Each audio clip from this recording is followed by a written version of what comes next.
إن الحمد لله نحمده ونستعينه ونستغفره من يهده الله فلا مضل له ومن يضلل فلا هادي له وأشهد أن لا إله إلا الله وحده لا شريك له وأشهد أن سيدنا ونبينا وحبيبنا وشفيعنا وقرة أعيننا محمدا عبده ورسوله صلی اللہ تبارک و تعالی علیہ وعلی آلہ واصحابہ وازواجہ وذریتہ وبارک وسلم تسلیما کثیرا اما بعد فاعوذ باللہ من الشیطان الرجیم بسم اللہ الرحمن الرحیم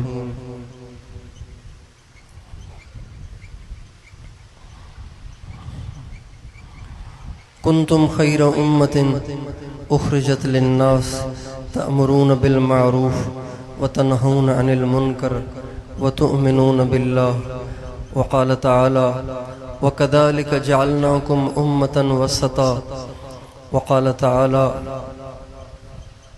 واعتصموا بحبل الله جميعا ولا تفرقوا وقال تعالى يوم تبيض وجوه وتسود وجوه وقال النبي صلى الله عليه وسلم المسلم من سلم المسلمون من لسانه ويده وقال عليه السلام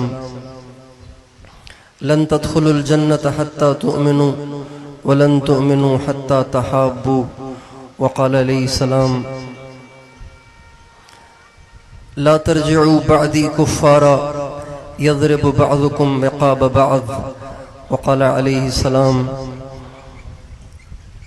لا تباغضوا ولا تحاسدوا وكونوا عباد الله اخوانا او كما قال علیہ الصلوۃ والسلام۔ میرے قابل احترام بھائیوں اور دوستوں اور بزرگوں،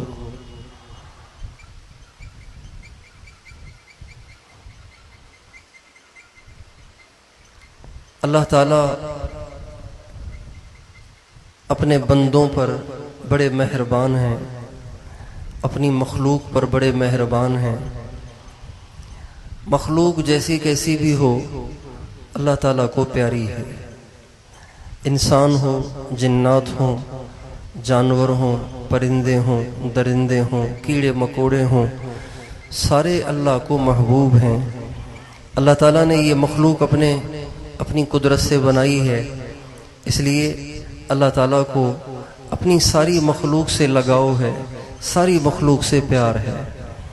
نبی کریم صلی اللہ علیہ وسلم کا ارشاد ہے کہ الخلق عیال اللہ، ساری مخلوق اللہ کا کنبہ ہے۔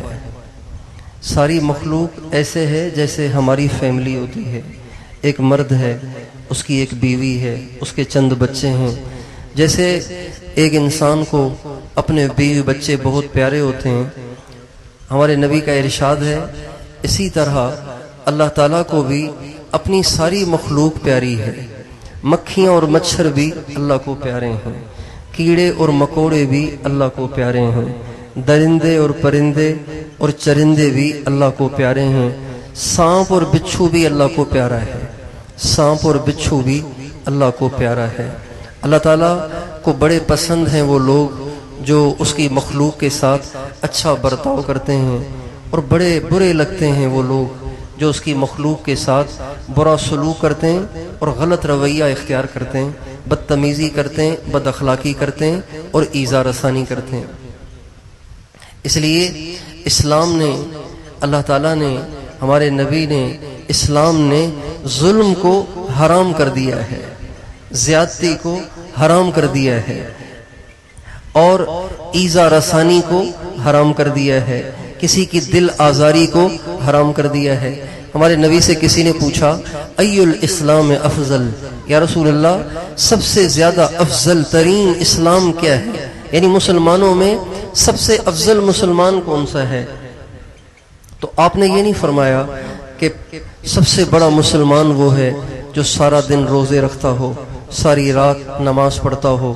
سب سے بڑا مسلمان وہ ہے کہ جو اپنا سب کچھ غریبوں مسکینوں میں بانٹ دیتا ہو، اپنے گھر میں ایک مٹھی آٹا بھی نہ چھوڑتا ہو، اپنا سب کچھ لوٹا لیتا ہو.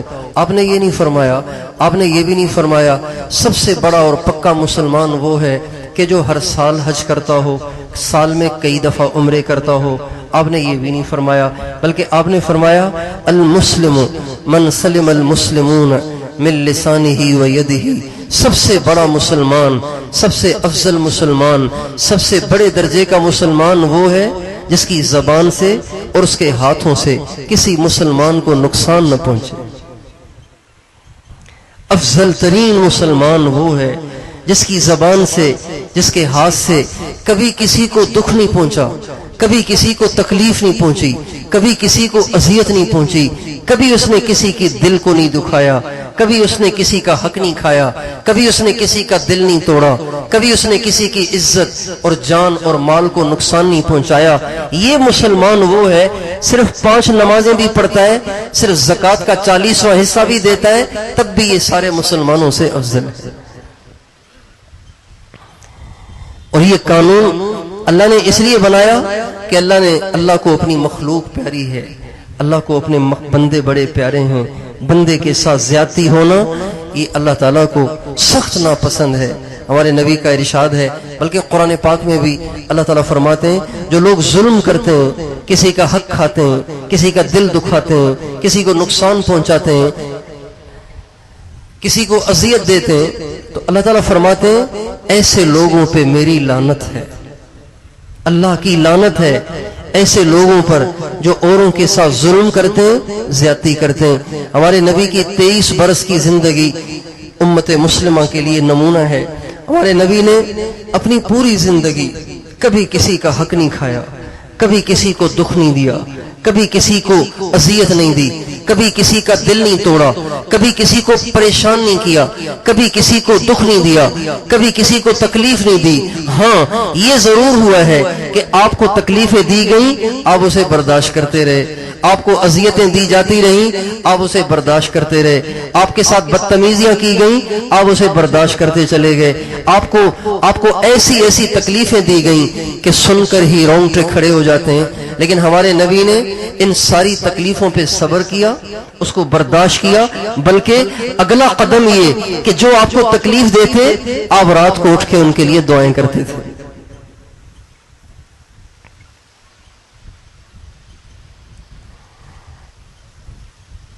طائف میں ہمارے نبی کو بہت اذیت دی گئی.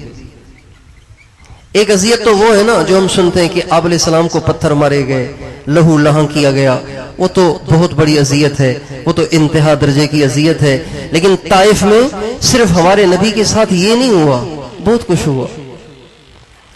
آپ علیہ السلام جب طائف گئے تو طائف والوں سے آپ چندہ لینے نہیں گئے تھے, طائف والوں سے آپ بھیک مانگنے نہیں گئے تھے, طائف والوں سے آپ اپنے گھر کی روٹی مانگنے نہیں گئے تھے, اپنے بچوں کے لیے کوئی رزق اور روزی مانگنے نہیں گئے تھے. آپ طائف والوں کو کلمے کی دعوت دینے گئے تھے, اور تو کوئی جرم نہیں تھا. لیکن جب آپ طائف گئے تو 1 مہینہ آپ نے وہاں گزارا ہے. 1 مہینہ یہ آپ کا پورا سفر رہا ہے. مکے سے طائف جانا, طائف سے مکے آنا, یہ پورا سفر 1 مہینے کا سفر ہے. اس 1 مہینے میں روزانہ آپ کی عزت کے ساتھ کھیلا گیا. آپ جب باہر نکلتے تھے تو گلیوں میں بیٹھے لوگ آپ پہ تالیاں بجاتے تھے. آپ جب بازار میں نکلتے تھے تو بازاروں میں بیٹھے ہوئے دکاندار آپ کو دیکھ کر آنکھوں سے اشارے کرتے تھے, آپ کا مذاق اڑاتے تھے, ایک دوسرے کو دیکھ کے مسکراتے تھے, بڑا آیا ہے نبی بن کے, شکل دیکھی اس کی تم نے, اس قسم کی باتیں کرتے تھے. 1 مہینے تک آپ کا مذاق اڑایا گیا. مجھے ایک طالب علم نے فون کیا کل, کہنے لگے جی میں پڑھائی میں کمزور ہوں, میرا ذہن کمزور ہے, آپ میرے لیے دعا کریں. اور پھر وہ رو رہا تھا اور ساتھ ساتھ یہ کہہ رہا تھا چونکہ میں پڑھائی میں کمزور ہوں تو دوسرے مدرسے کے طلبہ مجھے حقیر جانتے ہیں, میرا مذاق اڑاتے ہیں. جب میں کتاب لے کے کھڑا ہوتا ہوں تو وہ تنزیہ نگاہوں سے مجھے دیکھتے ہیں, مجھ سے برداشت نہیں ہوتا. تو مجھے خیال آیا کہ اس بچے سے اس کے اپنے ساتھ پڑھنے والے ساتھیوں کا طنز برداشت نہیں ہو رہا. میرے آقا کا جب طنز پہ جب پہ جب طنز کیا گیا، آپ کا مذاق اڑایا گیا، آپ پہ تالیاں پیٹی گئیں، جب طائف کے کافر ایک دوسرے کو دیکھ کر طنزیہ انداز میں مسکراتے تھے، میرے نبی کے دل پہ کیا بیتی ہوگی؟ حضور کا دل کتنا روتا ہوگا۔ اور انسان جتنا اللہ کے قریب ہوتا ہے نا، اتنا زیادہ حساس ہوتا ہے، تھوڑی تھوڑی باتوں سے محسوس ہوتی ہے۔ انسان جتنا اللہ کے قریب ہوتا ہے اتنا حساس ہوتا ہے۔ تو ہمارے نبی سے زیادہ قریب تو اللہ کے کوئی ہے ہی نہیں، تو ہمارے نبی کو کتنا دکھ ہوا ہوگا، کتنی تکلیف ہوئی ہوگی، کتنی پریشانی کی ہوئی ہوگی۔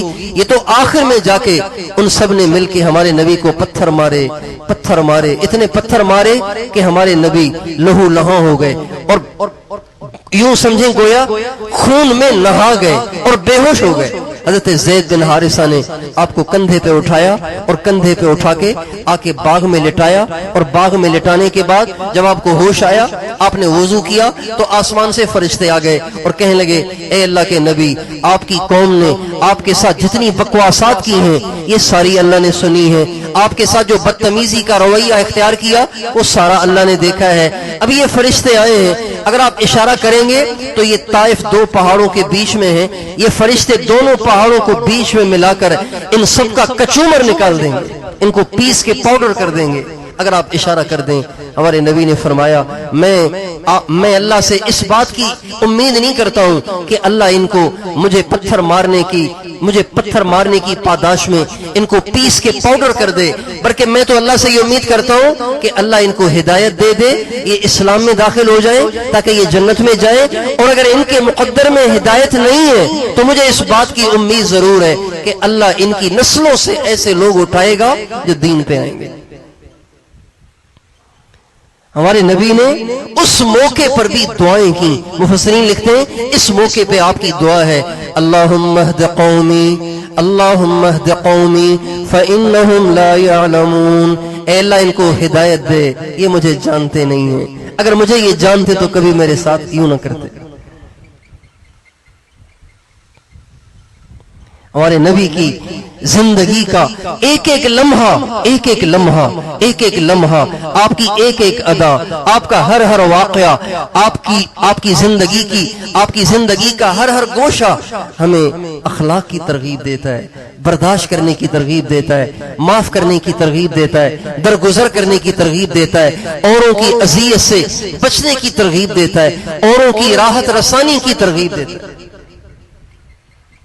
میرے دوستو، آج اسلامی تربیت کے نہ ہونے کی وجہ سے ہر آدمی بچھو بنا ہوا ہے، سانپ بنا ہوا ہے، بھیڑیا بنا ہوا ہے، ہر وقت ڈسنے کے لیے اپنا پھن پھیلائے ہوئے، ہر وقت ڈسنے کے لیے اپنی دم اٹھائے ہوئے، اپنا منہ پھاڑے ہوئے۔ میرے محترم دوستو، اسلام یہ سبق نہیں دیتا، اسلام یہ سبق دیتا ہے کہ ہر ایک کو راحت پہنچاؤ، ہر ایک کو راحت پہنچاؤ، کسی کا حق نہ کھاؤ، کسی کا دل نہ دکھاؤ۔ ایک دفعہ آپ علیہ السلام کی مجلس لگی ہوئی تھی، ایک صحابی رسول کی نظر ذرا کمزور تھی، تو ایک نوجوان صحابی نے ازراہ مزاح ان کی جوتی ایک طرف چھپا دی۔ ازراہ مذاق، ایسے ہی مذاق میں انہوں نے جوتی چھپا دی۔ اب یہ بیچارے نظر کمزور تھی، جب یہ اٹھے تو دائیں بائیں دیکھنے لگے، چپل کہاں چلی گئی؟ بھائی میری چپل کون اٹھا کے لے گیا؟ بھائی چپل تو میں نے یہاں رکھی تھی، کہاں چلی گئی؟ تھوڑی دیر تک وہ پریشان ہوتے رہے، اور وہ صحابی جنہوں نے وہ چپل آگے پیچھے کر دی تھی وہ دیکھ کر مسکرا رہے تھے، ان کے ساتھ دو چار اور بھی مسکرا رہے تھے، مذاق کر رہے تھے۔ ہمارے نبی نے جب یہ منظر دیکھا تو آپ نے فرمایا، کون ہے جس نے ان کی چپل چھپائی ہے؟ صحابی کھڑے ہو گئے، یا رسول اللہ میں نے چھپائی ہے، بس میں تو ایسی دل لگی کے لیے، مذاق کرنے کے لیے میں نے چپل چھپائی تھی، چپل میں ابھی پیش کر دیتا ہوں۔ آپ علیہ السلام نے فرمایا، کل قیامت کے دن جب تو اللہ کے سامنے پیش ہوگا اور اللہ تم سے پوچھے گا کہ تم نے میرے بندے کو اتنی سی دیر کے لیے کیوں پریشان کیا، تو تو کیا جواب دے گا؟ تو کیا جواب دے گا؟ تو کیا جواب دے گا؟ تو کیا جواب دے گا؟ اتنی دفعہ آپ نے اس بات کو دہرایا کہ وہ صحابی کہتے ہیں، کاش زمین پھٹ جاتی، میں زمین کے اندر چلا جاتا۔ اللہ تعالیٰ کے ہاں مسلمان کا دل اتنا قیمتی ہے. حجۃ الوداع میں جب آپ علیہ السلام نے بیان فرمایا تو اس بیان میں فرمایا الا ان اموالکم ودماءکم حرامکم علیکم کحرمت یومکم ھذا. آپ نے فرمایا جیسے آج کا دن محترم ہے, آج کا دن قابل احترام ہے, ایسے ہی ہر مسلمان کی جان, ہر مسلمان کا خون, ہر مسلمان کا مال تمہارے لیے ایسے ہی محترم ہے. تمہارے لیے کوئی اس کی گنجائش نہیں ہے کہ تم کسی مسلمان کا مال دباؤ یا کسی مسلمان کا خون بہاؤ. مسلمان کو نقصان پہنچانا, مسلمان کا دل دکھانا, مسلمان کا خون بہانا, توبہ, یہ تو اتنا بڑا گناہ ہے, اتنا بڑا گناہ ہے, اتنا بڑا جرم ہے, اتنا بڑا جرم ہے. کعبے کو شہید کرنے سے بڑا گناہ ہے یہ, کعبے کو شہید کرنے سے بڑا گناہ ہے یہ. کسی کی عزت کو نقصان پہنچانا, کسی کی جان کو نقصان پہنچانا, کسی کا خون بہانا, کعبے کو شہید کرنے سے بڑا گناہ ہے. ایک دفعہ آپ علیہ السلام کعبے کے سامنے کھڑے ہوئے تھے اور آپ فرما رہے تھے اے کعبہ تیری عزت بہت زیادہ, تیرا احترام بہت زیادہ, تیری عظمت بہت زیادہ, لیکن ایک مسلمان کی عزت اور عظمت تجھ سے بھی زیادہ ہے. میرے دوستو, آج ہمارے دلوں میں پیسے کی اہمیت تو ہے, مسلمان کی اہمیت نہیں ہے. آج ہمارے دل میں پیسے کی اہمیت ہے, مسلمان کی اہمیت نہیں ہے. مشرف کے دور میں ہمارے حاجی عبد الوہاب صاحب اسلام آباد گئے ہوئے تھے, راول پنڈی گئے ہوئے تھے. تو مشرف کو معلوم ہوا کہ تبلیغ والوں کے جو بڑے ہیں وہ آئے ہوئے ہیں. تو مشرف نے پیغام بھیجا عبد الوہاب صاحب کو کہ آپ مجھے ٹائم دیں, میں آپ سے ملنا چاہتا ہوں, میں آپ سے ملنا چاہتا ہوں. تو ہمارے حاجی صاحب دائی تھے. دائی تو ہر ایک سے ملتا ہے. دائی ڈانسر سے بھی ملے گا, سنگر سے بھی ملے گا, کھلاڑی سے بھی ملے گا, زانی سے بھی ملے گا, شرابی سے بھی ملے گا, ڈاکو سے بھی ملے گا, چور سے بھی ملے گا. اس لیے کہ اس کا کام ہی ان کو ان گندگیوں سے نکال کے مسجد میں لانا ہے, اس کا تو کام ہی ہے. اس لیے وہ ہر ایک سے ملے گا. سیاسی لوگوں سے بھی ملے گا, فاسق فاجر لوگوں سے بھی ملے گا, ظالموں اور جابروں سے بھی ملے گا. اس لیے کہ ان سب کو ان گندگیوں سے نکال کے سیدھے راستے پہ اس کو لانا ہے. جب مشرف نے ہمارے حاجی صاحب سے ٹائم مانگا نا ملاقات کے لیے, تو حاجی صاحب نے فرمایا تمہارے لیے میرے پاس ٹائم نہیں ہے, میں تم سے نہیں ملوں گا کبھی بھی. اور یہ آج سے پہلے کبھی بھی نہیں ہوا. یہ پہلا موقع تھا کہ ہمارے حاجی صاحب نے پرویز مشرف کو صاف انکار کر دیا ملاقات سے. پھر فرمانے لگے مشرف سے جا کے کہنا کہ تمہارے دلوں میں مسلمان کی عظمت نہیں ہے. اس زمانے میں نیا واقعہ ہوا تھا لال مسجد والا. تمہارے دل میں مسلمان کی اہمیت نہیں ہے. ہم تو ساری دنیا کے انسانوں کے دلوں میں مسلمان کی عظمت بٹھا رہے ہیں کہ مسلمان کتنا قیمتی ہے. ایک مسلمان ساری دنیا کے سارے انسانوں سے, ساری دنیا کے سارے خزانوں سے, ساری دنیا کے مال دولت و حکومتوں سے زیادہ قیمتی. یوں ہی نہیں فرمایا من قتل نفسا بغیر نفس فکأنما قتل الناس جميعا, جس نے ایک جان کو قتل کیا یوں سمجھو اس نے ساری دنیا کو قتل کر ڈالا.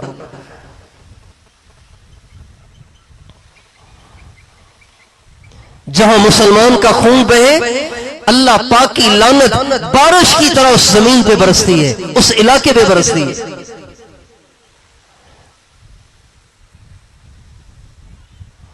من قتل نفسا بغیر نفس فکأنما قتل الناس جميعا, ایک جان کو قتل کرو گے تو تمہیں ساری دنیا کے سارے انسانوں کو قتل کرنے کا گناہ ہوگا.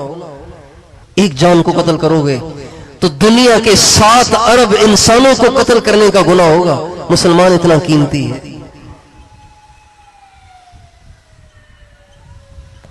مسلمان اتنا قیمتی ہے.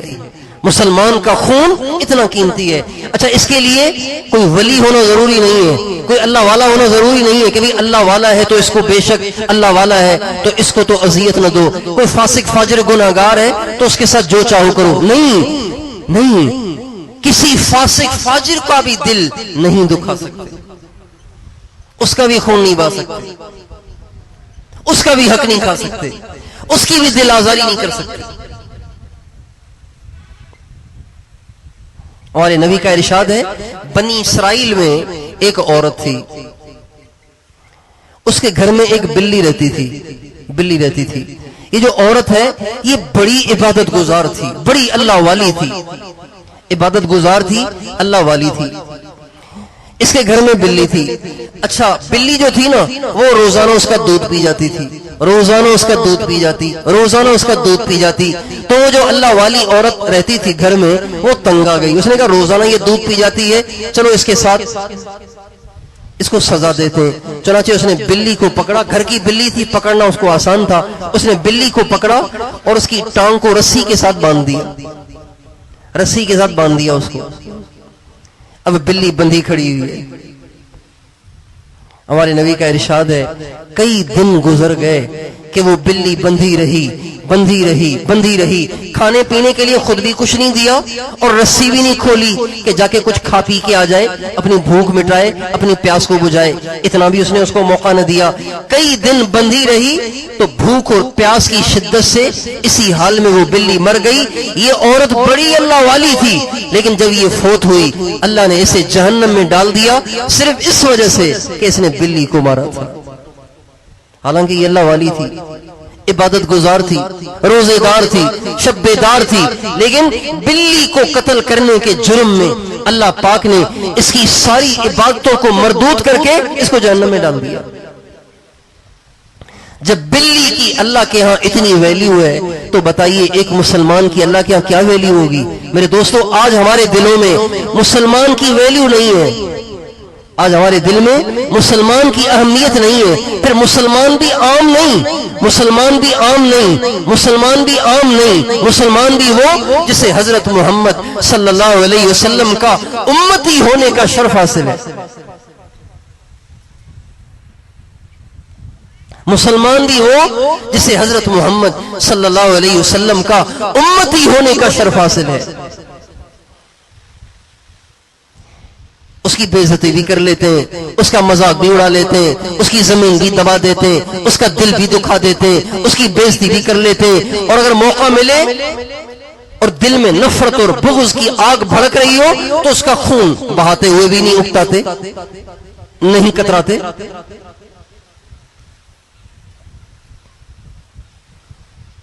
ایک مسلمان ساری دنیا کے سارے انسانوں سے زیادہ قیمتی ہے.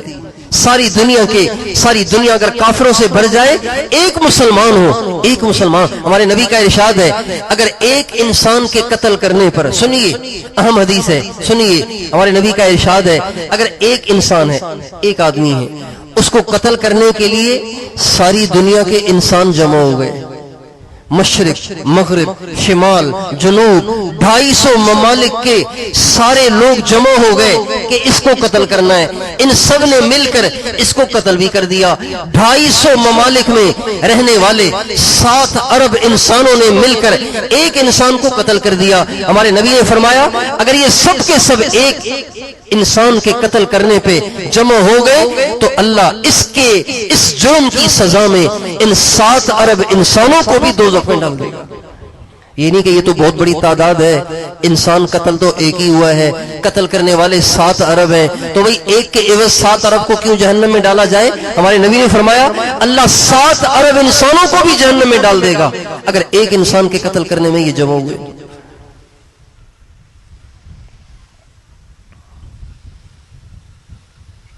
میرے دوستو, مسلمان بڑا قیمتی ہے, اس کے دل میں کلمہ ہے,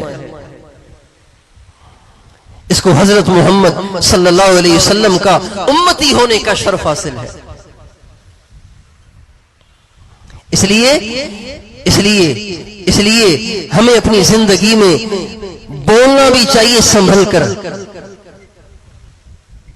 کوئی قدم بھی اٹھانا چاہیے سوچ سمجھ کر کہ کہیں میرے اس قدم کو اٹھانے سے، کہیں میرے اس بول کو بولنے سے کسی کی دل آزاری تو نہیں ہوگی، کسی کا حق تو نہیں جائے گا، کسی کے ساتھ ظلم تو نہیں ہو جائے گا، کسی کے ساتھ زیادتی تو نہیں ہو جائے گی، کسی کا نقصان تو نہیں ہو جائے گا۔ کتنے لوگ ہیں جن کی زبانیں اتنی بے باک ہیں، جب بولنے بیٹھتے ہیں ان کو پتہ ہی نہیں چلتا ہم کیا کہہ رہے ہیں، بولتے رہتے ہیں، بکواس کرتے رہتے ہیں، کرتے رہتے ہیں۔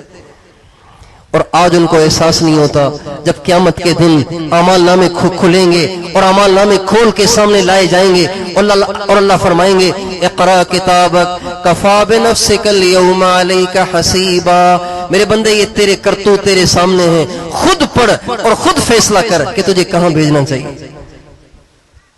بولتے رہتے ہیں۔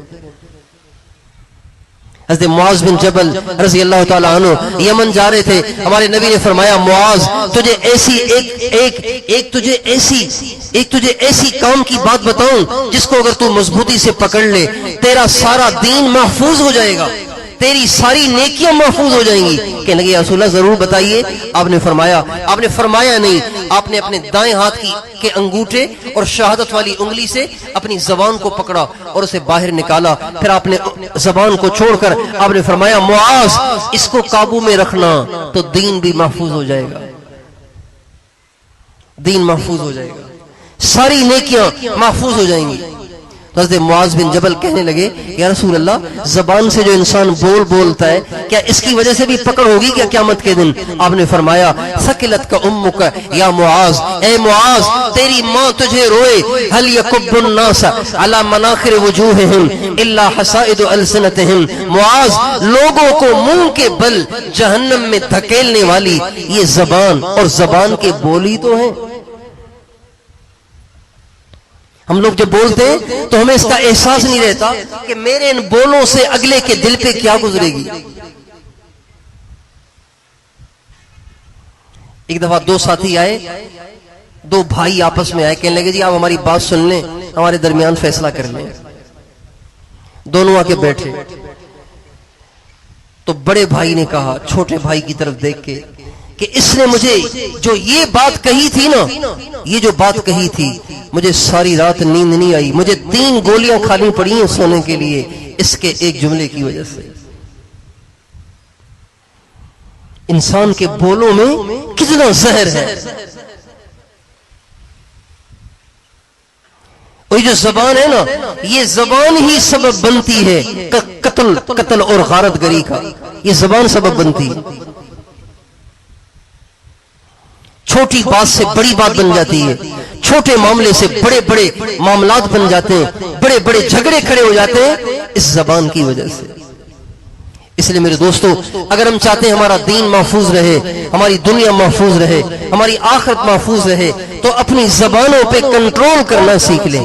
ہمارے نبی کی سنت ہے طویل الصمت طویل السکوت، آپ لمبا خاموش رہتے تھے، بولتے کم تھے، خاموش زیادہ رہتے تھے۔ جن گھر میں رہنے والوں کی زبانیں کنٹرول نہیں ہیں ان گھر میں جھگڑے ہی جھگڑے، لڑائیاں ہی لڑائیاں ہیں۔ جن خاندانوں والوں کی زبانیں کنٹرول میں نہیں ہیں ان خاندانوں میں جھگڑے ہی جھگڑے۔ جس علاقے والوں کی زبانیں بے باک ہیں ان علاقوں میں جھگڑے ہی جھگڑے۔ جس مسجد میں رہنے والوں کی زبانیں بے باک ہیں ان مسجدوں میں جھگڑے، جن مدرسوں میں رہنے والوں کی زبانیں بے باک ہیں ان مدرسوں میں جھگڑے۔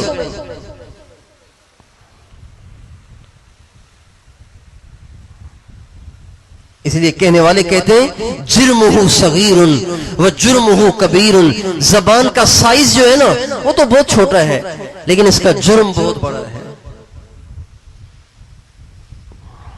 اس لیے ہم اپنی زبان کو قابو میں رکھیں، بولنے لگیں تو 100 دفعہ سوچیں کہ اس بول سے خیر کتنی پھیلے گی اور شر کتنا پھیلے گا۔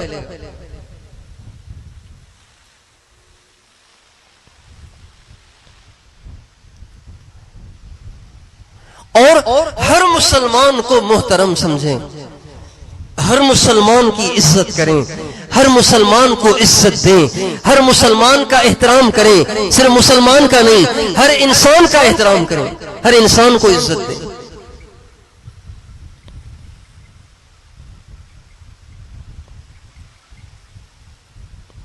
آپ علیہ السلام کتنے بڑے تھے، ہمارے نبی کتنے بڑے تھے، ہمارے نبی کی عظمت کا، عظمت کا اور عزت کا اندازہ لگایا جا سکتا ہے؟ کوئی نبی آپ کی عظمت کو پہنچ سکتا ہے؟ کوئی نبی آپ کی عزت کو پہنچ سکتا ہے؟ کوئی نبی آپ کی شان کا ادراک کر سکتا ہے کہ اللہ نے آپ کو کتنی بڑی شان عطا فرمائی؟ لیکن اللہ ہمارے نبی سے کہہ رہے ہیں وَخْفِضْ جَنَاحَكَ لِلْمُؤْمِنِينَ، میرے نبی ایمان والوں کے سامنے اپنے کندھے جھکا دیا کرو۔ اللہ اکبر، کتنی بڑی بات ہے۔ وَخْفِضْ جَنَاحَكَ لِمَنِ اتَّبَعَكَ مِنَ الْمُؤْمِنِينَ، یہ ایک اور آیت ہے، وہ اور آیت تھی، یہ اور آیت ہے۔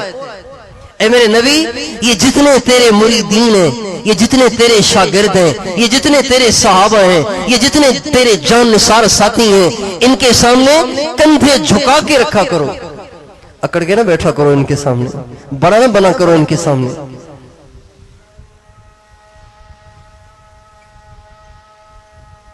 اذان کا جواب دیں، یہ اذان ہماری اور یہ کسی اور سے؟ چلیں جواب دیں اس کا۔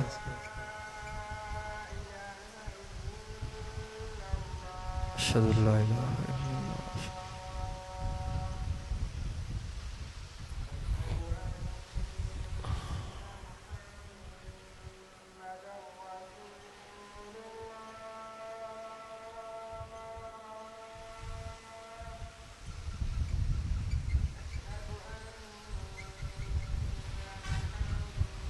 کیا رتبہ ہے، لیکن اللہ ہمارے نبی سے کہہ رہے ہیں کہ عام ایمان والوں کے سامنے بھی اپنے کندھے جھکاؤ۔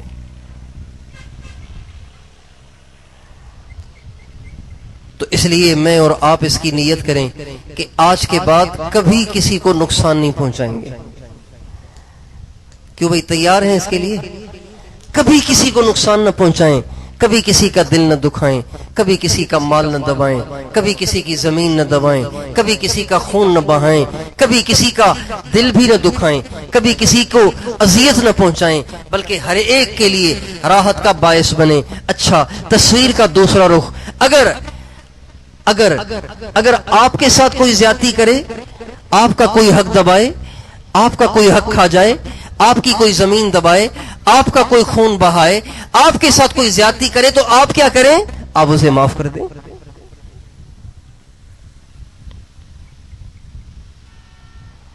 آپ کسی کو تکلیف نہ دیں، آپ کو تکلیف دی جائے تو آپ معاف کر دیں۔ حضور اکرم صلی اللہ علیہ وسلم کی ساری زندگی اس عنوان سے تعبیر ہے، ہمارے نبی نے ساری زندگی یہی کیا ہے۔ آپ کے ساتھ جو کچھ ہوا آپ معاف کرتے چلے گئے، آپ نے کسی کو دکھ نہیں پہنچایا، کسی کا حق نہیں کھایا، کسی کا خون نہیں بہایا، کسی کو نقصان نہیں پہنچایا، لیکن آپ کے ساتھ جو کرتا رہا آپ اسے معاف کرتے رہے۔ دیکھیں، ساری دنیا کے سارے انسانوں کا جو خون ہے، ساری دنیا کے سارے انسانوں کا خون، دنیا میں کتنے انسان رہتے ہیں؟ 7 ارب انسان۔ کتنے انسان رہتے ہیں؟ 7 ارب یا 7.5 ارب انسان۔ ان 7.5 ارب انسانوں کا سارا خون جسموں سے نچوڑ لیا جائے اور اسے ترازو کے ایک پلڑے میں ڈال دیا جائے اور دوسرے پلڑے میں ہمارے آقا کے مبارک خون کا ایک قطرہ ڈال دیا جائے، بتائیے کون سا خون بھاری ہو جائے گا؟ بھائی بتاؤ، سارے بتاؤ، کون سا خون بھاری ہو جائے گا؟ 7.5 ارب انسانوں کا سارا خون بھاری ہوگا، زیادہ اہم اور قیمتی ہوگا، یا ہمارے نبی کے پاک جسم سے بہنے والا پاک خون کا ایک قطرہ زیادہ بھاری اور قیمتی ہوگا؟ بتاؤ بھائی، ہمارے نبی کے مبارک جسم سے بہنے والے مبارک خون کا ایک قطرہ دنیا کے سارے انسانوں کے سارے خون سے زیادہ قیمتی ہے۔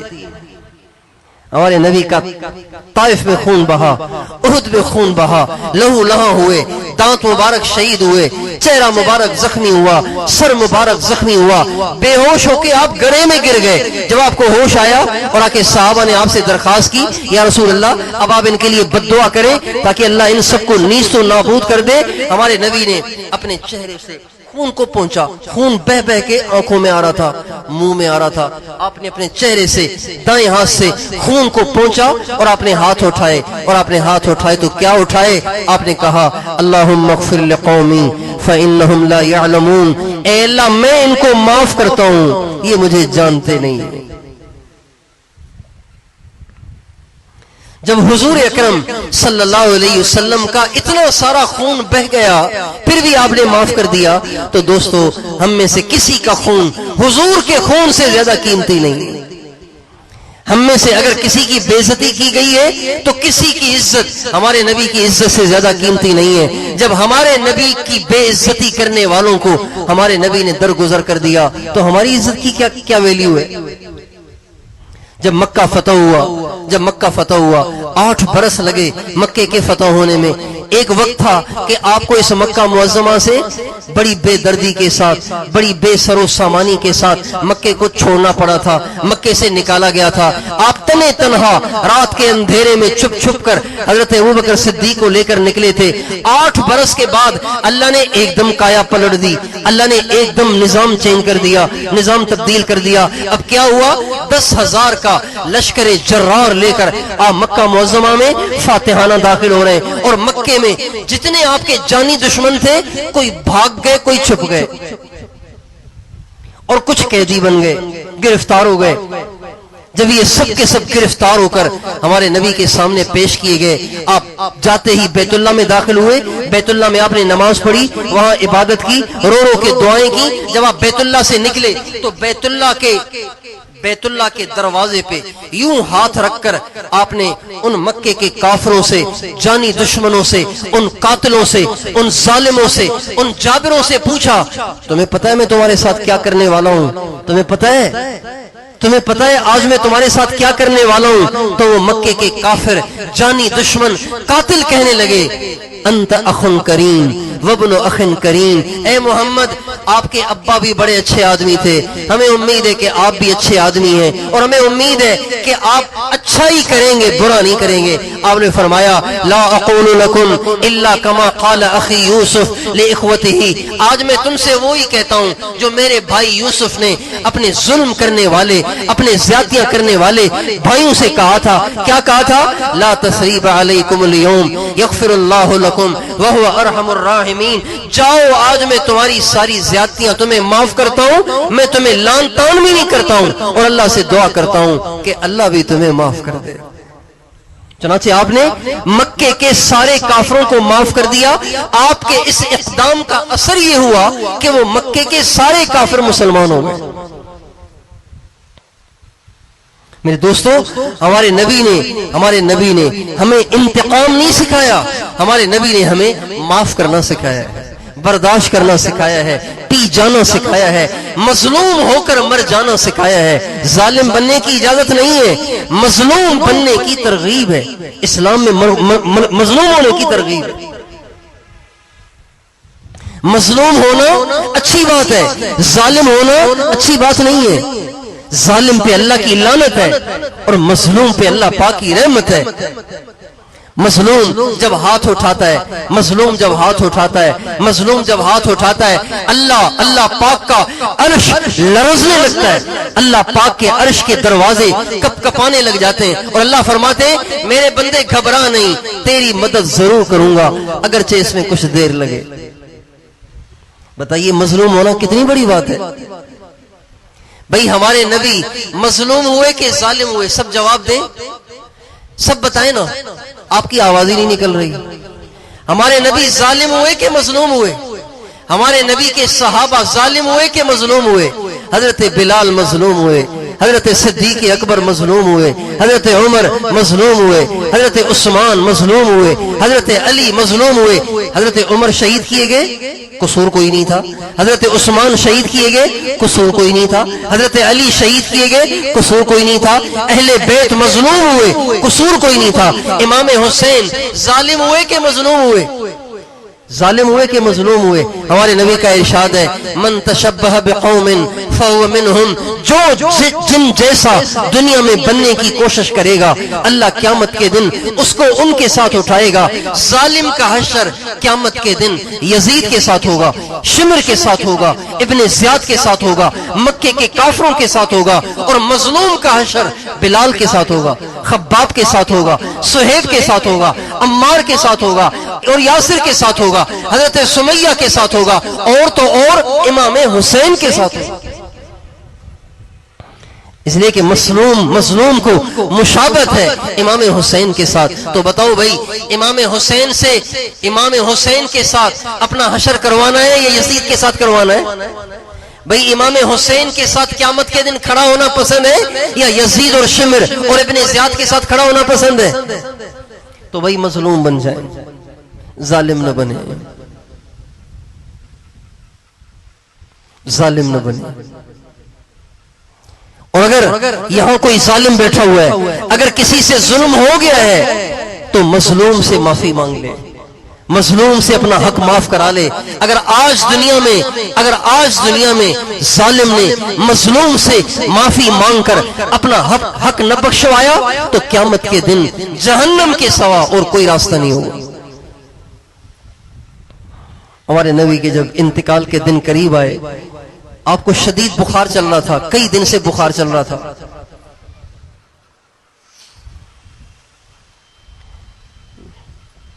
نماز بھی نہیں پڑھا پا رہے تھے آپ۔ ایک دن آپ باہر تشریف لائے، آپ کے سر پر پٹی بندھی ہوئی تھی، درد اتنا شدید تھا سر میں کہ آپ کے سر پہ پٹی بندھی ہوئی تھی، اور چہرے کا رنگ پیلا پڑ گیا تھا، کمزوری آ گئی تھی، آپ چل نہیں سک رہے تھے۔ دو صحابہ کے کندھوں پہ اپنے بازوؤں کو پھیلا کے سہارے سے لڑکھڑاتے ہوئے آپ مسجد میں تشریف لائے، اور آپ نے فرمایا مجھے ممبر پہ چڑھاؤ۔ آپ ممبر پہ کھڑے ہوئے اور آپ نے فرمایا لوگو، میں نے تمہارے اندر ایک زمانہ گزارا ہے، تمہارے ساتھ ایک زمانہ میں نے گزارا ہے۔ ہوتا ہے اس دنیا میں رہتے ہوئے کمی پیشی ہو جاتی ہے، میرے دنیا سے جانے کا وقت قریب ہے۔ لوگو، اگر میں نے تم میں سے کسی کا حق دبایا ہو تو آج ہی مجھ سے لے لو، میں قیامت کے دن حق ادا نہیں کر سکتا۔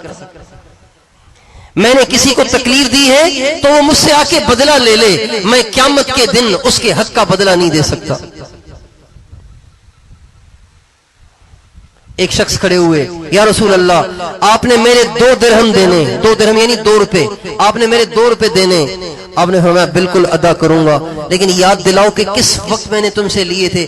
کہا جی ایک محتاج آپ کے پاس آیا تھا، ایک سوالی آپ کے پاس آیا تھا، تو دینے کے لیے آپ کے پاس کچھ نہیں تھا، تو آپ نے مجھ سے کہا اس کو 2 درہم دے دو، پھر مجھ سے بعد میں لے لینا۔ آپ نے فرمایا بالکل یاد آ گیا۔ اور فرمایا فضل، چچا صاحب بھائی تھے حضرت فضل بن عباس، اور فرمایا فضل یہ 2 درہم تم نے ادا کرنے۔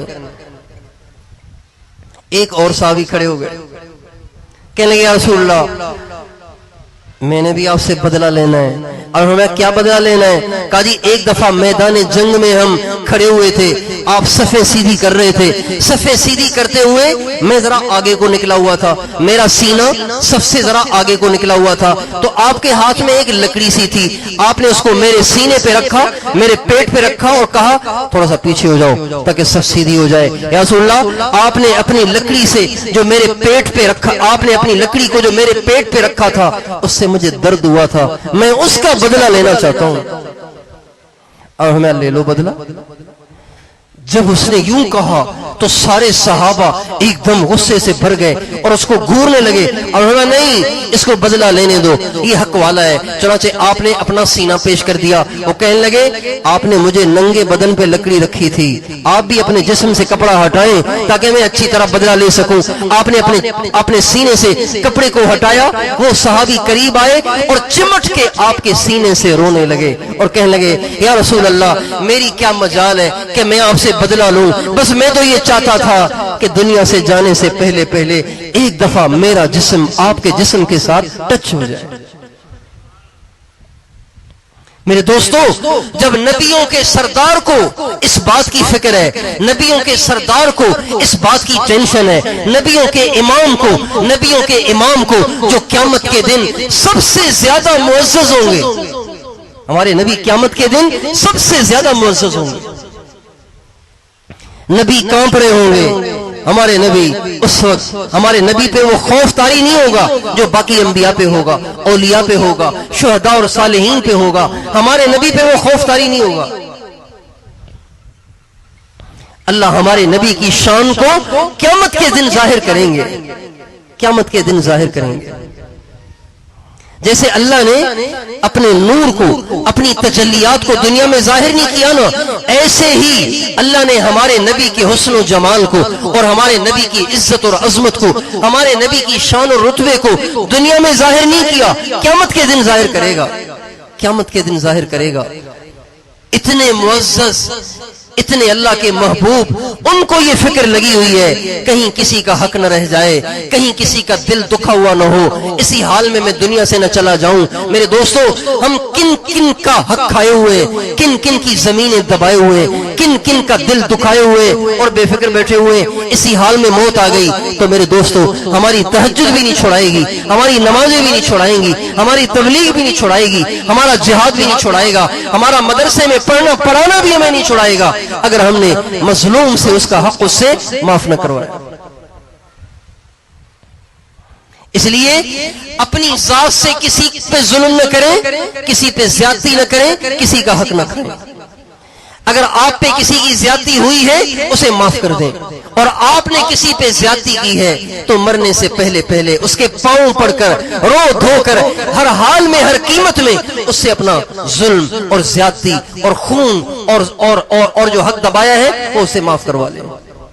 اسی حال میں دنیا سے چلے گئے تو مرنے کے بعد بڑا مسئلہ ہو جائے گا، بڑی پریشانی کھڑی ہو جائے گی. تو وہی کیا خیال ہے، اگر کسی کے پاس کسی کا حق رہتا ہے، اگر کسی نے کسی کو نقصان پہنچایا ہے تو بھئی وہ اس سے معافی مانگنے کے لیے تیار ہے، اس سے معافی مانگنے کے لیے تیار ہے. بھئی سارے بتاؤ نا، مانگیں گے نا. مرنے سے پہلے اگر کسی نے بیوی کے ساتھ بھی بدتمیزی کی ہے تو بیوی کے پاؤں پڑنے میں شرمانا نہیں، بیوی کے بھی پاؤں پڑ کر اس سے حق معاف کروا لے، ورنہ یہ بیوی قیامت کے دن آپ کو جہنم میں بھجوائے گی. اپنی اولاد کے ساتھ بھی زیادتی کی ہے نا تو ان سے بھی پاؤں پڑ کے معافی مانگے. اپنے نوکر کے ساتھ بھی اگر زیادتی کی ہے، اس کو بھی گالی دی ہے، اس کا بھی حق دبایا ہے تو اس کے بھی پاؤں پڑ کر اس سے معافی مانگے، اس کا حق ادا کریں.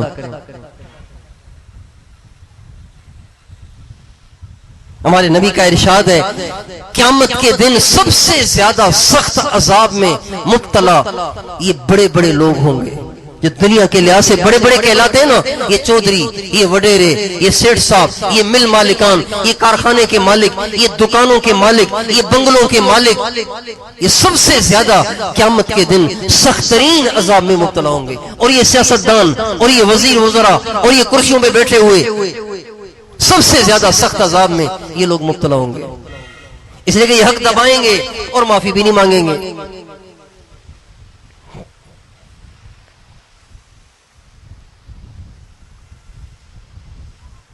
محبت کا ماحول قائم کریں. اسلام محبت سکھاتا ہے. ہمارے نبی کا ارشاد ہے تم تب تک جنت میں نہیں جا سکتے جب تک کہ مومن نہ بن جاؤ، اور مومن نہیں بن سکتے جب تک کہ آپس میں محبت نہ کرو. آپس کی نفرتیں جہنم میں جانے کا باعث ہے. آپس کی نفرتیں جہنم میں جانے کا باعث ہے. تو بھئی ہر مسلمان سے محبت کریں گے انشاءاللہ، ہر مسلمان کی رعایت اور لحاظ کریں گے، ہر مسلمان کو عزت دیں گے، ہر مسلمان کا احترام کریں گے نا انشاءاللہ. کون کون ہر مسلمان کا احترام کریں گے؟ ماشاءاللہ. کسی مسلمان کا حق کھایا ہے، کسی کے ساتھ زیادتی کی ہے، معافی لے لیں، معاف کروا لیں، ہر قیمت میں معاف کروا دیں. اللہ تعالی ہم سب کو ہر مسلمان کی عزت اور احترام کرنے کی توفیق دے، ہر مسلمان کے ساتھ اچھے رویے کے ساتھ پیش آنے کی توفیق عطا فرمائے.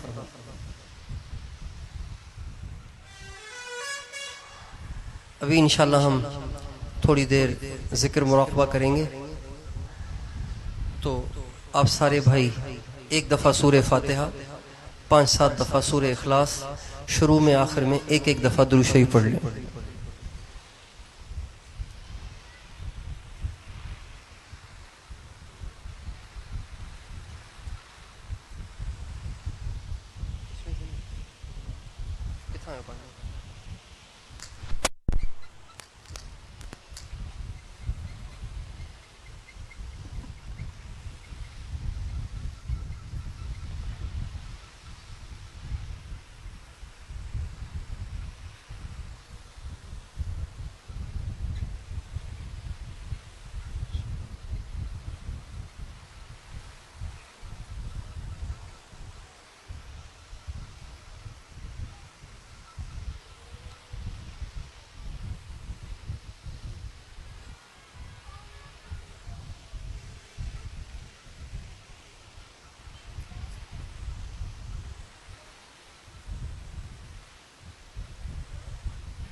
جو کچھ ہم نے پڑھا اس کو اپنی بارگاہ میں قبول فرما.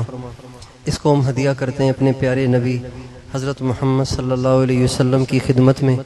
آپ کے طفیل تمام انبیاء علیہم السلام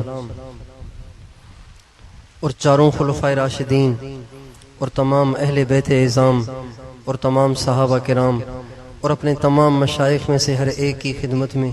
اے اللہ اپنے ان تمام پیاروں کے طفیل ہم سب کو اپنی سچی محبت عطا فرما، اپنی سچی معرفت عطا فرما، گناہوں سے ہمیں پاک زندگی عطا فرما، اپنے نور سے ہمارے دلوں کو منور فرما.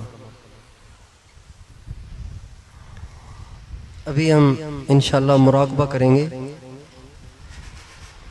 مراقبہ کہتے ہیں اللہ کی محبت کو سوچنا، اللہ کی عظمت کو سوچنا. چونکہ ہم دنیا میں رہتے ہیں تو دنیا میں رہتے ہوئے سارا دن دنیا کو سوچتے رہتے ہیں، سارا دن دنیا کو بولتے رہتے ہیں، سارا دن دنیا کو سنتے رہتے ہیں. تو دنیا کو بول بول کر، دنیا کو سن سن کر، دنیا کو سوچ سوچ کر ہمارے دل میں دنیا آ گئی ہے. اور دنیا کی محبت ایک گندگی ہے. جب وہ دل میں آ جائے تو انسان کا دل گندا ہو جاتا ہے، ناپاک ہو جاتا ہے. اور جب دل ناپاک ہو جائے تو نیکی کی رغبت ختم ہو جاتی ہے، نیکی کی رغبت ختم ہو جاتی ہے اور برائی کی رغبت بڑھ جاتی ہے.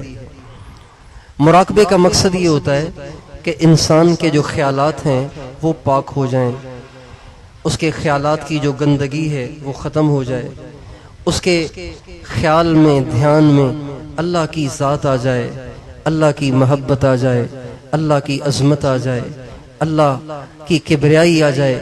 اس کے خیالات سے دنیا نکل جائے، دنیا کی محبت نکل جائے، دنیا کی اہمیت اور عظمت نکل جائے، اللہ کی عظمت اور اہمیت اس کے دل میں پیدا ہو جائے. مراقبے کا مقصد یہ ہوتا ہے. ہمارے نبی کا ارشاد ہے کہ ایک گھڑی کا مراقبہ 80 برس کی عبادت سے بہتر ہے. ایک گھڑی مراقبہ کرنا یعنی 20-25 منٹ مراقبہ کرنا 80 برس کی عبادت سے بہتر ہے. تو ابھی انشاءاللہ ہم تھوڑی دیر مراقبہ کریں گے، مراقبے کی مشق کریں گے. مراقبے کا طریقہ یہ ہے کہ انسان آنکھیں بند کر لے، توجہ سے سنیں. مراقبے کا طریقہ یہ ہے کہ آنکھیں بند کر لیں، گردن کو جھکا لیں اور دل جو کہ سینے کے بائیں جانب ہے وہاں پر دھیان رکھ کر یہ تصور کرے کہ اللہ کا نور میرے دل میں داخل ہو رہا ہے، اللہ کا نور میرے دل میں داخل ہو رہا ہے، میرے دل کی ظلمت اور گندگی اور غلاظت ختم ہو رہی ہے، میرا دل صاف اور پاک ہو رہا ہے اور میرے دل سے ایسے لگ رہا ہے جیسے آواز آ رہی ہے اللہ اللہ اللہ. بس یہ تصور کرنا ہے. ساری دنیا سے کٹ کر، ساری دنیا کے خیالات کو چھوڑ کر اس خیال میں ڈوب جانا ہے کہ اللہ کی رحمت، اللہ کا نور میرے دل میں داخل ہو رہا ہے، میرے دل کی ظلمت اور سیاہی دور ہو رہی ہے اور میرا دل کہہ رہا ہے اللہ اللہ اللہ. تو آپ سارے بھائی ساری دنیا سے کٹ کر، سارے خیالات کو چھوڑ کر، گردن کو جھکا کر اسی خیال میں ڈوب جائیں. اللہ کا نور میرے دل میں داخل ہو رہا ہے، میرے دل کی ظلمت دور ہو رہی ہے اور میرا دل ایسے محسوس ہو رہا ہے جیسے اللہ اللہ اللہ کہہ رہا ہے. تو ہر طرف سے کٹ کر اسی خیال میں سب کے سب ڈوب جائیں.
جگہ جی لگانے کی دنیا نہیں ہے، یہ عبرت کی جا ہے، تماشا نہیں ہے۔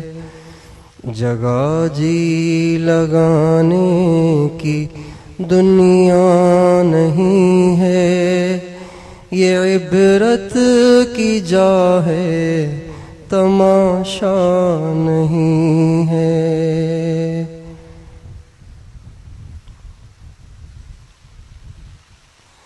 جہاں میں ہے عبرت کے ہر سو نمونے، مگر تجھ کو اندھا کیا رنگ و بو نے۔ کبھی غور سے بھی یہ دیکھا ہے تو نے، جو آباد تھے وہ محل اب ہے سونے۔ جگہ جی لگانے کی دنیا نہیں ہے، یہ عبرت کی جا ہے، تماشا نہیں ہے۔ ملے خاک میں اہل شان کیسے کیسے،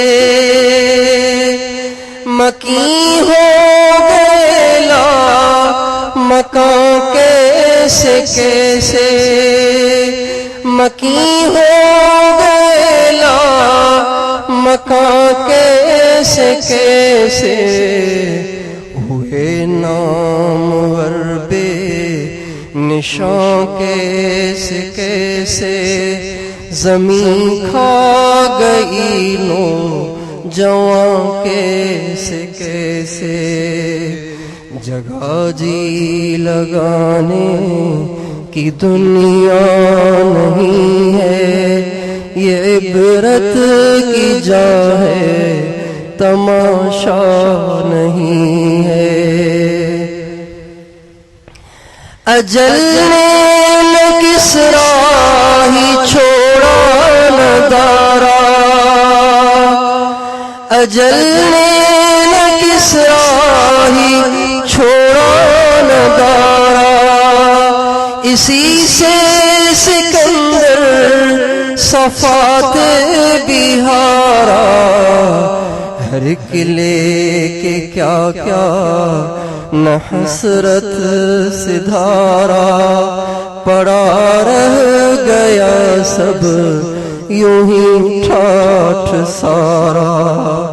جگہ جی لگانے کی دنیا نہیں ہے، یہ عبرت کی جا ہے، تماشا نہیں ہے۔ تجھے پہلے بچپن میں برسوں کھلایا، تجھے پہلے بچپن میں برسوں کھلایا، جوانی نے پھر تجھ کو اندھا بنایا، جوانی نے پھر تجھ کو مجنون بنایا، بڑھاپے نے پھر آ کے کیا کیا ستایا، اجل تیرا کر دے گی بالکل صفایا۔ جگہ جی لگانے کی دنیا نہیں ہے، یہ عبرت کی جا ہے، تماشا نہیں ہے۔ یہی تجھ کو دھن ہے رہوں سب سے اعلیٰ، یہی تجھ کو دھن ہے رہوں سب سے اعلیٰ، ہو زینت نرالی ہو فیشن نرالا، جیا کرتا ہے کیا یوں ہی مرنے والا تجھے حسن ظاہر نے دھوکے میں ڈالا جیا کرتا ہے کیا یوں ہی مرنے والا تجھے حسن ظاہر نے دھوکے میں ڈالا جگہ جی لگانے کی دنیا نہیں ہے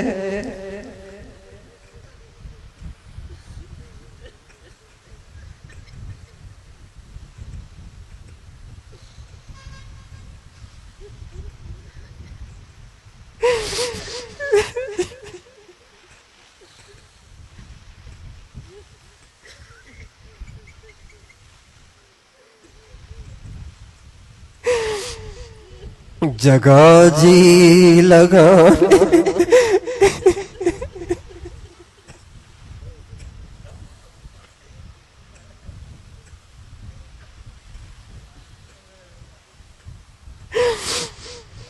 جگہ جی لگانے کی دنیا نہیں ہے یہ عبرت کی جا ہے تماشا نہیں ہے یہ دنیا فانی ہے محبوب تجھ کو یہ دنیا فانی ہے محبوب تجھ کو ہوئی کیا چیز مرغوب تجھ کو ہوئی کیا چیز مرغوب تجھ کو کیا ہے شیطان کیا ہے شیطان مغلوب تجھ کو سمجھ لینا چاہیے خوب تجھ کو جگہ جی لگانے کی دنیا نہیں ہے یہ عبرت کی جا ہے تماشا نہیں ہے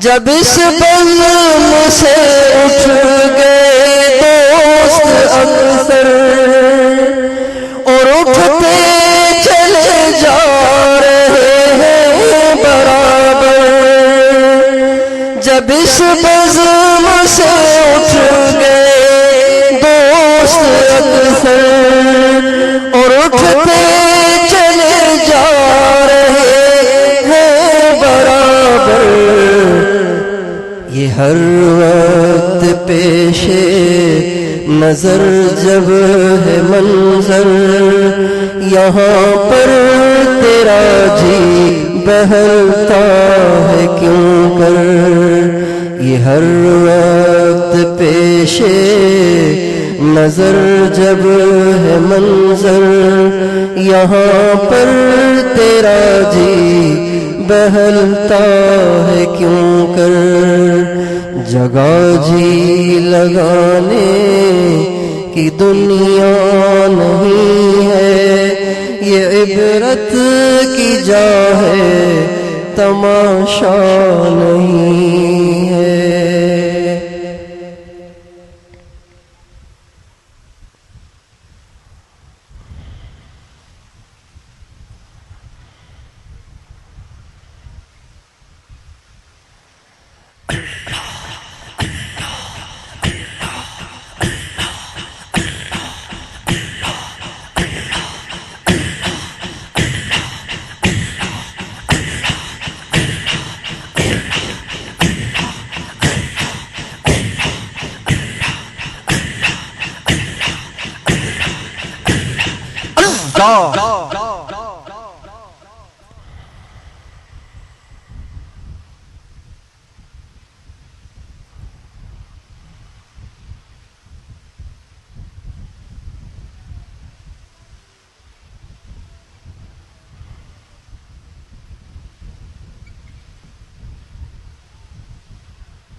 لا الہ الا اللہ محمد الرسول اللہ۔ درود شریف پڑھیں۔ لا الہ الا انت سبحانک انی کنت من الظالمین۔ اللہم صلی علی سیدنا محمد وعلی آلہ واصحابہ وبارک وسلم تسلیما کثیرا یا اول الاولین ویا آخر الآخرین ویا ذا القوة المتین ویا راحم المساکین ویا ارحم الراحمین یا ارحم الراحمین یا ارحم الراحمین یا ذا الجلال والاکرام یا ذا الجلال والاکرام یا ذا الجلال والاکرام یا حنان یا حنان یا منان یا رحمان یا رحیم یا اول یا آخر یا ظاہر یا باطن۔ اے ہمارے اللہ، اے ہمارے اللہ، اے ساری کائنات کے اللہ، اے ساری کائنات کے بادشاہ، اے مشرق اور مغرب کے مالک اللہ، اے سارے ولیوں اور نبیوں کے اللہ، اے حضرت ابراہیم کے اللہ، اے حضرت موسیٰ اور حضرت عیسیٰ علیہ السلام کے اللہ، اے حضرت محمد صلی اللہ علیہ وسلم کے اللہ، اے سب سے زیادہ طاقتور اللہ، اے سب سے بڑے اللہ، اے سب سے اچھے اللہ، اے سب سے پیارے اللہ، اے ماؤں سے زیادہ مہربان اللہ، ہم تیرے گنہگار خطا کار گناہوں میں ڈوبے ہوئے تیرے بندے، اے اللہ آج تک نافرمانی کی زندگی گزار کے تیرے دروازے پہ نادم ہو کر شرمسار ہو کر اے اللہ تیرے در پہ سوالی بن کے آ پڑے ہیں۔ اے اللہ آپ سے اپنے گناہوں کی معافی چاہتے ہیں۔ اے مالک الملک، اے بادشاہوں کے بادشاہ، اتنے سارے تیرے بندے تیرے در پہ چل کے آ گئے ہیں۔ اے اللہ تجھ سے اپنے گناہوں کی معافی چاہتے ہیں۔ اے مالک الملک، اپنے کرم سے ہم سب کے گناہوں کو معاف فرما دے۔ اللہ ہم سب کی خطاؤں سے درگزر فرما دے۔ اللہ ہم سب کے گناہوں کو معاف فرما دے۔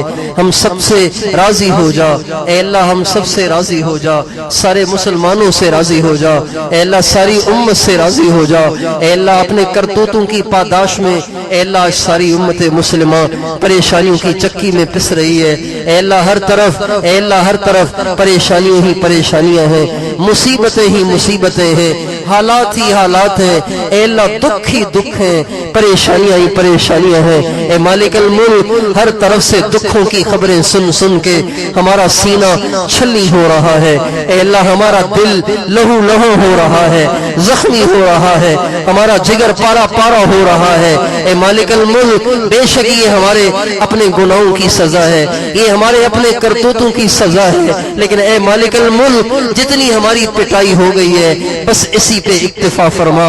اب آئندہ ہماری توبہ کو قبول فرما، ہمیں سیدھے راستے پہ چلا، ہمیں گمراہ ہونے سے بچا، ہمیں ایمان کی سلامتی عطا فرما، نیکی کی زندگی عطا فرما، دین پہ چلنا آسان فرما، ساری دنیا سے بے دینی کو ختم فرما، بے حیائی کو ختم فرما، بے پردگی کو ختم فرما، سارے کافروں کو اسلام میں داخل فرما، سارے مسلمانوں کو پورے دین پہ چلنے کی توفیق عطا فرما، سارے مسلمانوں کو اپنی ذات کی طرف رجوع عطا فرما، سارے مسلمانوں کے دلوں کو نرم فرما اے اللہ۔ اتنی پریشانیاں، اتنے حالات، اتنی مہنگائی، اتنی بیماریاں اے اللہ، اتنے ظلم و ستم، اتنی قتل و غارت اے اللہ، اب بھی ہم نہیں جاگ پا رہے اے اللہ، اب بھی ہم مدہوش پڑے ہیں، اب بھی ہم گناہوں کے نشے میں چور ہیں اے اللہ، اب بھی ہم مسجدوں سے دور ہیں، اب بھی 99% 95% اور کہیں 90% مسلمان بے نمازی ہیں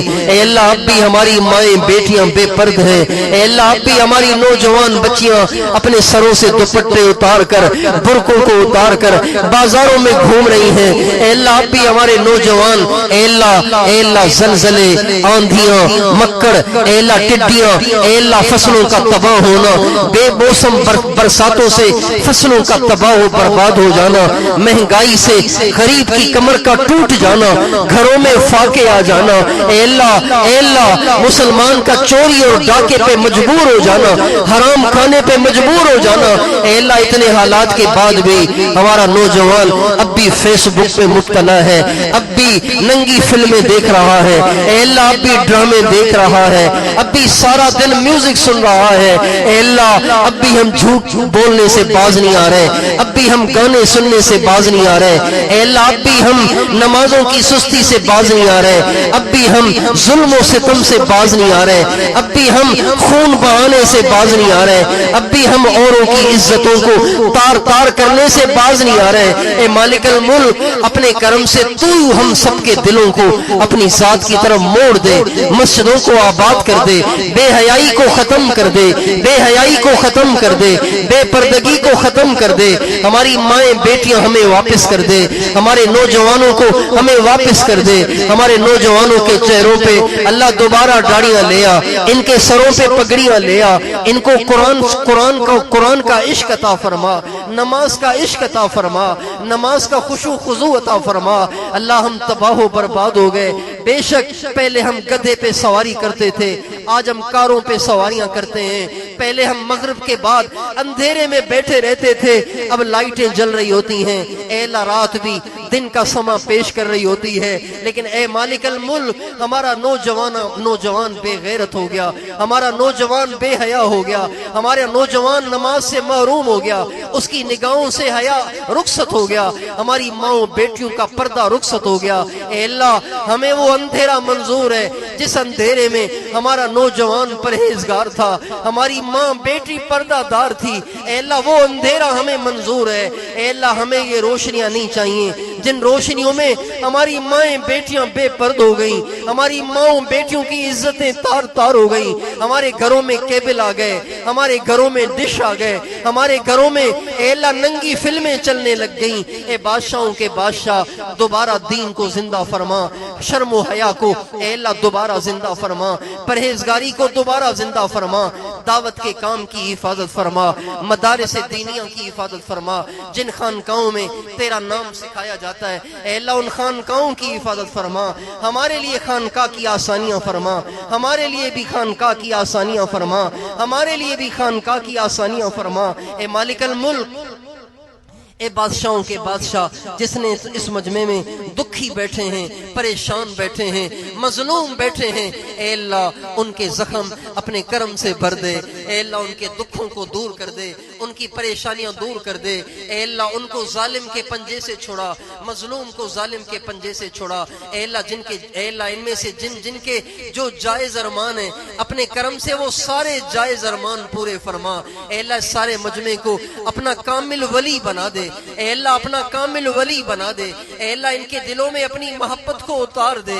اے اللہ یہ سب دور دراز سے پتہ نہیں کہاں سے اے اللہ تیری محبت کو لینے کے لیے آئے تھے، اے اللہ اے بادشاہوں کے بادشاہ اے بادشاہوں کے بادشاہ میرے ہاتھ میں کچھ نہیں ہے، اے اللہ تو اپنے کرم سے ان سب کے دلوں کو اپنی محبت سے لبریز کر دے، لبریز کر دے، محبت سے ان سب کو چور کر دے، اے اللہ اپنے نبی کا سچا غلام بنا دے، گناہوں سے پاک زندگی دے دے، نگاہیں ناپاک ہیں انہیں پاک کر دے، زبانیں ناپاک ہیں انہیں پاک کر دے، کان ناپاک ہیں انہیں پاک کر دے، شرمگاہیں ناپاک ہو گئی ہیں انہیں پاک کر دے، پاک دامن بنا دے، اے اللہ بے داغ جوانوں کو بے داغ جوانی عطا فرما، اے اللہ ہمارے اس پیارے ملک کی حفاظت فرما، اس ملک کی سرحدات کی حفاظت فرما، سرحدوں پہ کھڑے ہوئے سپاہیوں کی حفاظت فرما، ان کے اہل و عیال کی حفاظت فرما، اے اللہ ہمیں آزادی کی قدردانی عطا فرما، آزادی کی قدردانی عطا فرما، آزادی کی قدردانی عطا فرما،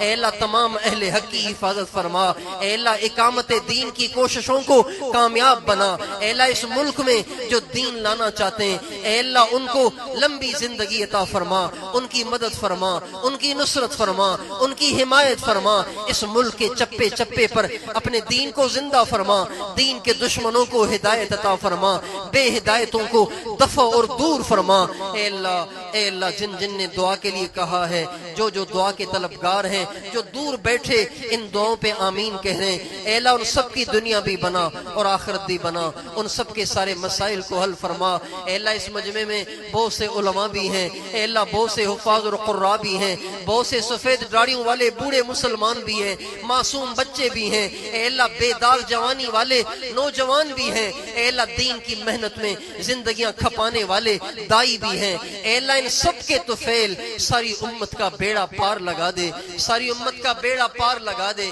ہم سب پہ نظر کرم فرما، نظر رحمت فرما، نظر رحمت فرما، اس سارے مجمع کو اپنا کامل ولی بنانے کا فیصلہ فرما، اے اللہ اس سارے علاقے میں رحمتوں برکتوں کو نازل فرما، اے اللہ اس سارے علاقے کو رحمتوں برکتوں کا گہوارہ بنا، اس علاقے کی آپس کی ناچاکیوں کو ختم فرما، آپس کے جھگڑوں کو ختم فرما، آپس کے جھگڑوں کو ختم فرما، آپس کی لڑائیوں کو ختم فرما، قتل و غارت کو ختم فرما، اے مالک الملک ان سب کے دلوں کو نرم کر دے، اے اللہ تیرے نبی پہ کیا کیا ظلم و ستم ہوئے، ان سب کو وہ سارے ظلم و ستم یاد کرنے کی توفیق عطا فرما، یاد کرنے کی توفیق عطا فرما، ظلم و ستم سے باز رہنے کی توفیق عطا فرما، انتقام سے باز رہنے کی توفیق عطا فرما، معاف کرنے کا ان سب کو جذبہ عطا فرما، اے اللہ اس پورے علاقے میں امن و امان کو قائم فرما، امن و امان کو قائم فرما، سارے علاقے والوں کی جان